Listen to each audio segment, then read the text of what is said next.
Welcome back. Now, the Democratic Alliance says that the party will support and pass the Appropriation Bill. Now, the National Assembly will today vote on the bill authorising funds for those to be allocated to government departments from the 2025 national budget. The DA's decision comes after President Cyril Ramaphosa removed the former Minister of Higher Education and Training, Dr. Nobuhle Nkabane, from her position on Monday. But for an in-depth discussion on what's to be expected today and, of course, other matters of national interest, I'm joined here in studio by Mike Shingange, who's COSATU's first Deputy President. So good to see you. Thanks for coming into studio. Thank you very much. Good morning, and thanks for having us. So let's start with the money matters. And, of course, this year has been like no other in terms of just trying to get the budget passed. So what's COSATU's position on where things are right now?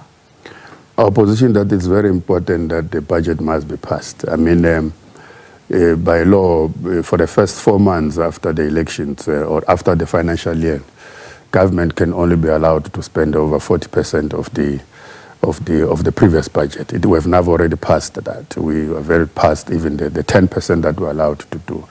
You can't have a stable country. All the things that we promised our people, either through the elections, through the manifestos, through the State of the Nation address, through the ministerial pronouncements, can't be implemented, can't be delivered to our people as long as it's not budgeted. So we think that's about time that we get the budget going so that we can get the country working. So our expectation is that all systems go.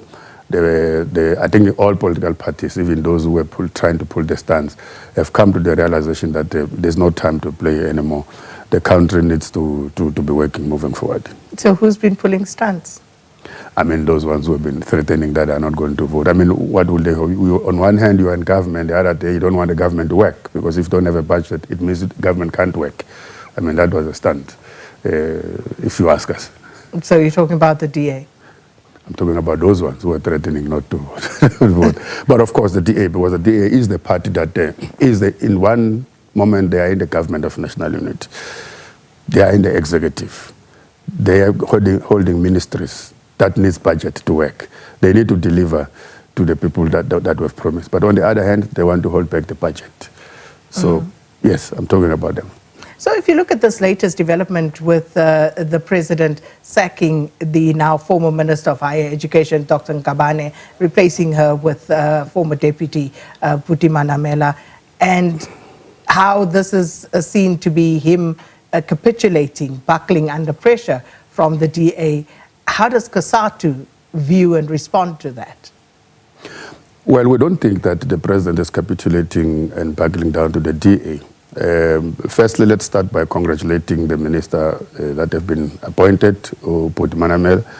We think it's about time. He has been in that position as a deputy for almost 2 to 3 administrations now.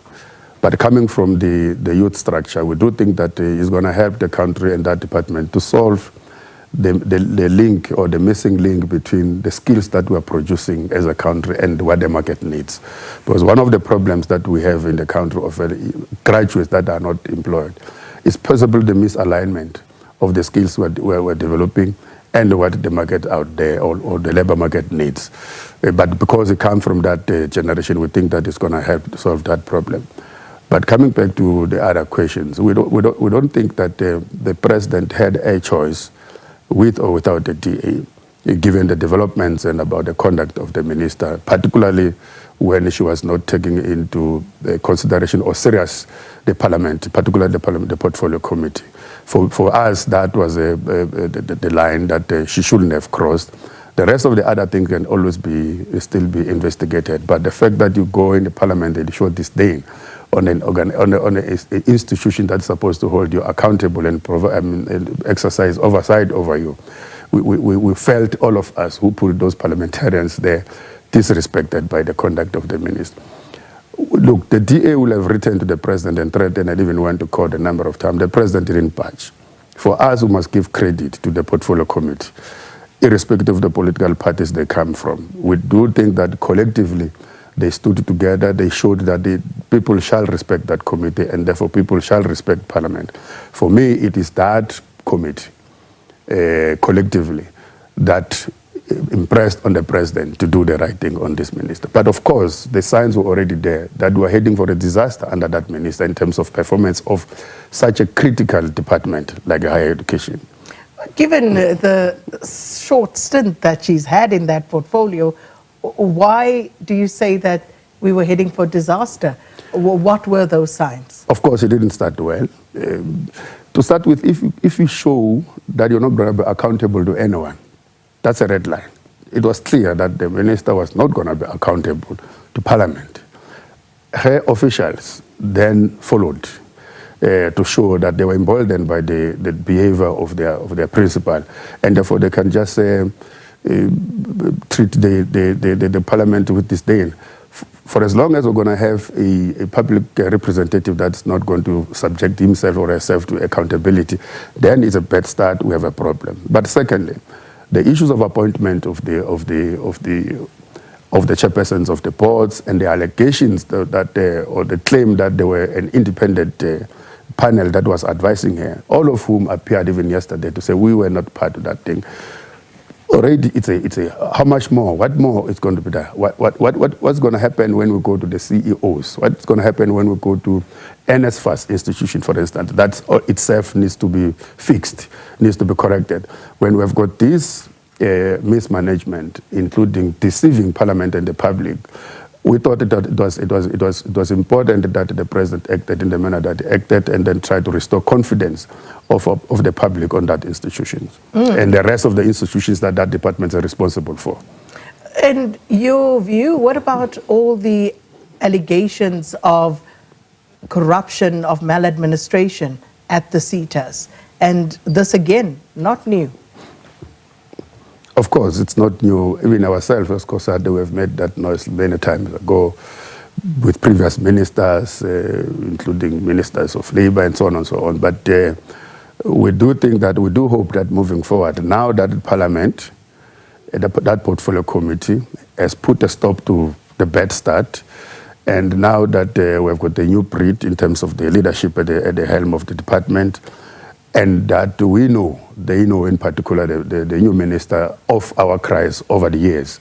We do think that is a matter that is going to be looked at, but it's not something that we can deny. It's not deniable. We have made those allegations ourselves in the past. We have tried to knock the right doors, but we hope that some actions are going to finally be taken. And then we saw yesterday a march to NEDLAC.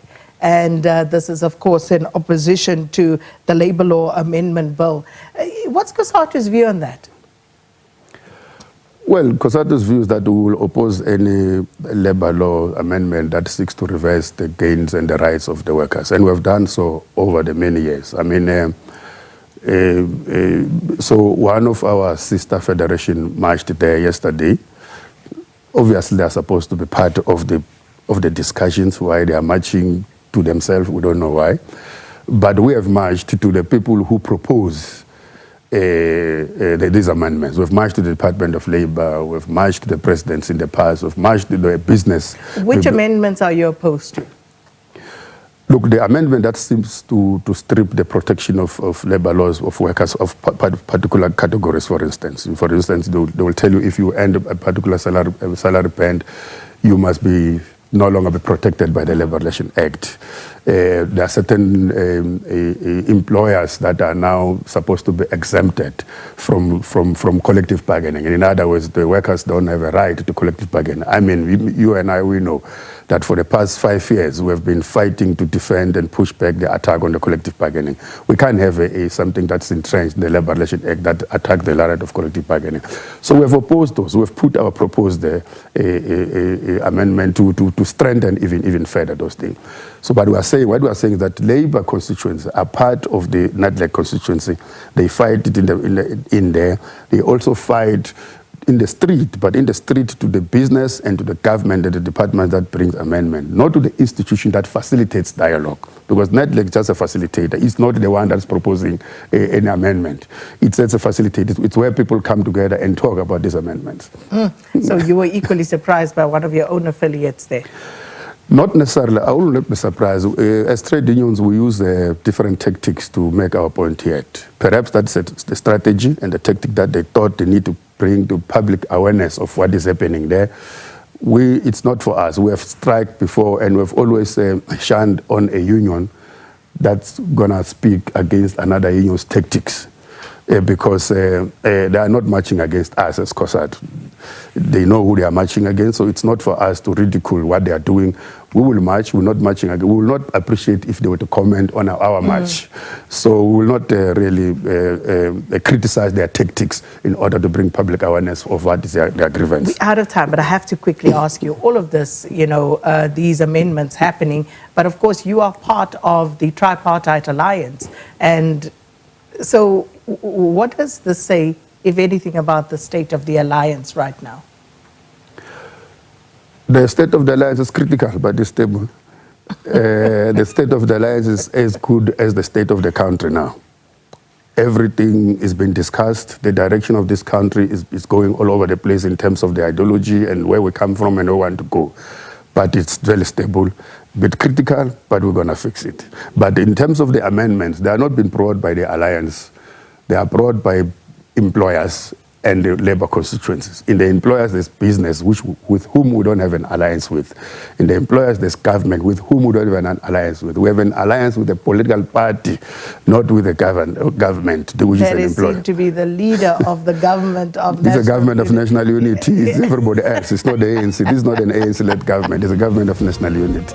Yeah. Mike Shingange, we'll leave it there for this morning. And that is, of course, Mike Shingange, who's COSATU's first deputy president, talking to us about the National Assembly expected to pass the Appropriation Bill today and, of course, other issues of national interest.